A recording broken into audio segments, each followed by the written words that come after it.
Ang pag-uusapan natin pa rin ay ang mainit na issue ng impeachment ni Vice President Inday Sara Duterte. Kasi po, marami ng mga naglalabasang mga opinion ng iba't ibang mga abogado na sila naman ay identified na makakaliwa o kaya sila ay dilawan o kaya pinklawan, ay sila ngayon ang maiingay at nagsasabi na kailangan na magkaroon na ng impeachment, mag-resume na yung Senado bilang impeachment court at napakinggan pa natin, nabasa na din natin na talaga pong sinisisi na nila si Senate President Escudero kung bakit hindi niya pinapatawag yung Senado para sa special session at para pag-usapan yung impeachment kaagad ni VP Inday Sara. Pati nga ito si Senator Coco Pimentel na minority leader ng Senado ay masyadong malakas yung boses niya ngayon. Sumulat pa siya kay Senate President Escudero at nagpa-press con pa siya na magpapatawag ang Senado ng caucus at pag-usapan na yung impeachment at sinasabi niya na i-cancel muna yung kampanya ng mga nakaupong senador at pag-usapan muna yung impeachment. Bakit nila minamadali yung impeachment na yan? Anong dahilan? At bakit naman si Senator Coco Pimentel na magtatapos na yung kanyang termino sa June 30 ay atat na atat na maupong impeachment judge? Dahil basta sama ng loob niya kay Pangulong Duterte at kay VP Inday Sara ng mga nakaraan. At alam po niya si Senator Coco Pimentel, kaibigan po natin yan, dating presidente ng PDP Laban. Pero umalis na siya sa PDP Laban nung siya ay nag-file ng kanyang Certificate of Candidacy bilang kandidatong congressman dyan sa Marikina. Ginamit po niya ay Nationalista Party. Automatic yan na siya ay hindi na kailangan naming tanggalin dahil siya na mismo ang umalis Kumuha na siya ng kanyang bagong partidong Nationalista Party. So, hindi na niya dapat gamitin pa yung PDP Laban doon sa kanyang sulat kay Senate President Escudero. Nakalagay doon yung kanyang sa stationery niya na Partido Demokratikong Pilipino lakas ng PDP Laban. Ay hindi naman na niya dapat gamitin yun kasi nung mag-file siya ng kanyang Certificate of Candidacy noong October, automatic na hindi na siya member ng PDP Laban. Hindi nga namin na nga siya in-expel, hindi na nga namin sa tinanggal Siya na mismo ang umalis sa PDP Laban. Tapos ngayon, susulat siya sa Senate President at gagamitin niya yung kanyang stationery na siya ay ano pa rin ng PDP Laban. Ang ibig kong sabihin noon, sa kanyang ginawa ay pinapalabas niya na ang PDP Laban ay sumusuporta sa impeachment ni VP Sara. Sabihin ko na po sa inyo, mga kabaka, mga kasama dito sa tropang Team Suka, hindi po tayo pabor sa impeachment ni VP Sara. Hindi tayo pabor sa anumang impeachment na mangyayari ngayong mga panahon kahit na sinong opisyal yan. Kasi po, ang impeachment ay divisive. Ibig sabihin yun ay magkakahati-hati ang sambayan ng Pilipino. At pagtuunan pansin natin itong mataas na bilihin ng mga kinakain natin at ginagamit natin, bigas at iba pang mga pagkain. Wala na pong pambili ang sambayan ng Pilipino, tapos aasikasuhin pa natin yung impeachment na yan sa mga panahon na ito. Kampanya na ng politika, kaya nga umiikot na yung mga ibang mga kandidato, tapos sasabihin ni Senator Coco Pimentel, kansilahin mo na raw yung kampanya at mag-impeach pa tayo kay VP Inday Sara. Anong klase yun na pag-iisip? Tapos sabihin pa niya sa amin, siraulo daw kami sa PDP ng grupo. Hindi naman daw namin siya in-expel sa PDP. Bakit ngayon daw ay magre-reklamo kami doon sa kanyang ginawang sulat na ginamit niya yung stationery niya nakalagay doon ng PDP Laban. Di siyempre natural mag-react po kami dahil umalis na nga siya sa PDP Laban at ginamit na niya yung Nationalista Party. Bakit pa niya gagamitin yung partidong PDP Laban? Hindi na nga siya membro ng PDP Laban.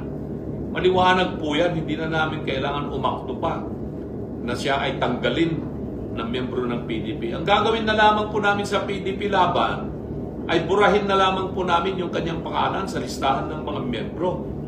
Hindi na namin na kailangan pang magkaroon ng expulsion laban sa kanya. Kasi siya na mismo ang umalis. Sino pang i-expel mo kung umalis na nga siya?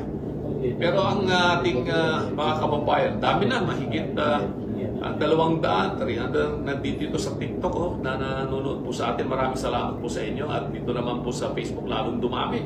Halos 100 na yung mga nakalive at nagla-likes, nagre-react, nagko-comment. Maraming salamat po sa inyong mga komento. Pasensya na po kayo at hindi ko po mabasa na po yung inyong mga komento. At ito naman po mga ibang abogado na identified din po na sila ay nasa Dilawan o kaya Pinklawan o kaya nasa grupo ng mga terorista, ay maingay po sila. Siyempre, yung mga ibang grupo naman diyan na nandiyan po sa grupo ng mga kongresista, ang iingay din.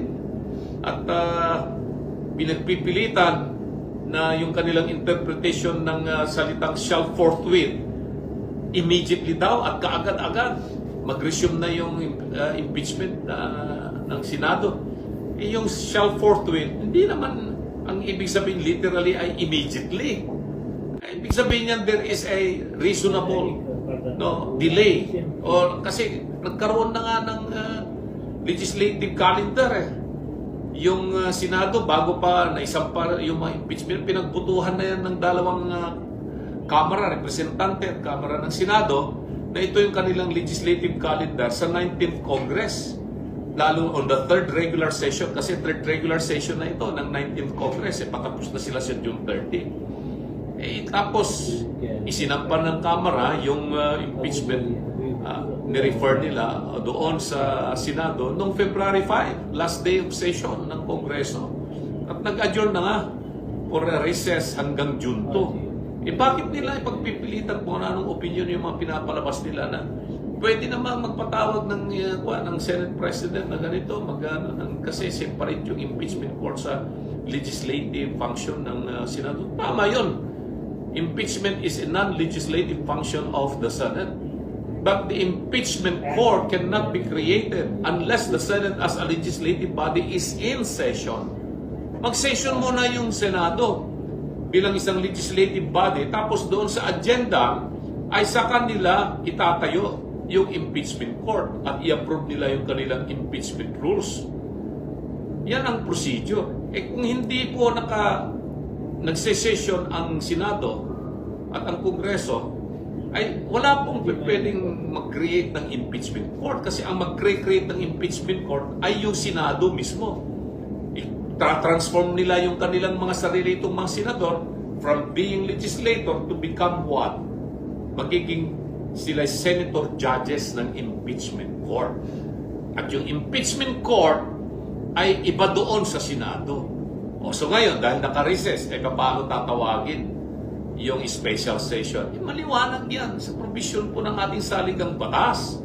Nasa Article 6, Section 15 yan, na ang pwede lang tumawag ng special session ay ang Pangulo ng Pilipinas para pag-usapan kung ano ang kanyang legislative agenda. Maging yan pong legislative agenda na yan ay national bill of great significance or even ordinary local bill. Pwede siyang magpatawag ng special session. Nasa presidente na po yan. Kung ano yung kanyang legislative agenda, dahilan ng pagpapatawag niya ng special session. Pero hanggat hindi nagpapatawag ang presidente ng Pilipinas at ilatag niya yung kanyang legislative agenda, walang magagawa si Senate President Escudero kung hindi hintayin yung June 2 at doon ay mag-resume ang Kongreso para sa naiiwang bahagi ng 3rd regular session ng 19th Congress. Doon lamang magkakaroon ng creation of an impeachment court. At sa kasalukuyan, may mga nakabingbing mga kaso na po sa Supreme Court. 2 na po yung nakabingbing na kaso sa Supreme Court kung hindi ako nagkakamali. Patungkol po dyan sa issue ng impeachment na yan. Tapusin muna natin kung anong sasabihin ng Supreme Court dito sa mga petisyon na sinampa ng magkakabilang panig dyan. At doon natin malalaman kung yung impeachment case na isinampa ng House of Representatives at nandoon na sa Senado ay constitutional. Ibig sabihin yan, it is not against the Constitution. It is not unconstitutional. Kung paano kung sabihin ng Senado na yung fourth impeachment case na siyang nilagdaan na mahigit 215 na congressmen, may mga humabol pa na pumirma, ay kung tama po yung kanilang ginawa or hindi. Kasi maraming nagsasabi na 4 na impeachment, may nauna ng impeachment dyan, ni-refer din yan ng in-endorse yan ng isang congressman o 2 o 3 congressman, tapos meron na magsampa, nagpatlo, magsampa, o tapos ito ngayon pang-4 na impeachment, iyon po ngayon yung trintransmit ng House of Representatives sa Senado. Tama po ba yun? O kaya ay mali? Dahil meron na naunang 3. Meron kasi nakalagay sa ating saligang batas doon sa provision po ng Article 11 na pinagbabawal ang paghahain ng anumang impeachment laban sa parehong opisyal sa loob po ng 1 taon. Meron nang nauna, pangalawa, pangatlo, tapos yung pang-4. Ang issue dyan, nagkaroon na ba ng initiation of impeachment? Nung ang unang impeachment ay nasampa sa House of Representatives sa Secretary General's Office at mayroong endorsement ng congressman. At yun ay pinatulog sa opisina ng Secretary General. Tapos may pangalawang impeachment uli. Ganun na naman, merong nag-endorse na naman mga congressmen. Pero hindi pa yan naman binitawan ng Secretary General. Tapos may pangatlo, ganun na naman. Pero yung pang-4 na impeachment, yan ngayon ang pinirmahan ng mahigit 200 congressmen at yun po yung transmit sa Senado. So, alin ang dapat sundan sana ng impeachment court? Siyempre, yung kanilang tinanggap na transmitted impeachment. Pero tama ba yun? Is it legal? Is it not unconstitutional? Ayan ngayon ang nakabinbin na usapin sa Supreme Court. At ayaw nating pangunahan ang Supreme Court tungkol po dyan sa bagay na yan. Hintayin po natin at ako bilang isang abogado dahil nakabinbin na po yung kaso ngayon dyan sa Supreme Court, hihintayin ko. Re-respetuhin ko kung ano man po yung magiging desisyon po ng Korte Suprema dyan.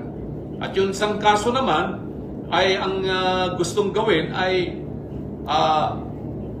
mag-order ang Supreme Court, mag-issue ng mandamus order para diktahan ang Senado na sila ay dapat nang magkaroon ng impeachment trial dahil nga raw doon sa salitang shall forthwith.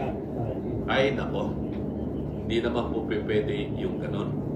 At saka pangalawa pa, nabanggit ng mga iba't ibang mga legal experts dito sa ating bansa na yung mga issue na ito patungkol dito sa impeachment ay ito ay within the exclusive jurisdiction, sole jurisdiction of the Senate as an impeachment body or impeachment court, na ito ay isang political question na hindi dapat nakikialam yung Supreme Court. Pero tingnan lang natin kasi may mga exception naman po dyan sa rule on political question na pwedeng manghimasok pa rin ang Supreme Court sa mga iba't ibang mga kadahilanan na pwedeng pumasok ng Supreme